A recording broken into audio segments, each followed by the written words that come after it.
Welcome back everyone to our channel, and today we're going to see how to switch accounts on Android on your Chrome. So first thing first, unlock your device and open Google Chrome app.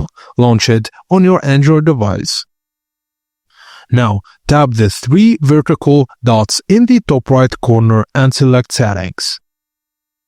Now tap on your current Google account at the top of the Settings page. And if the account you want isn't listed, just tap on Add Account and sign in with your Google credentials. Choose the account you want to use from the list, and Chrome will automatically switch to this account across all Google services. And that's it guys, as simple as that, hassle-free. Thank you guys for watching, and please don't forget to like and subscribe for more Android tips and tricks.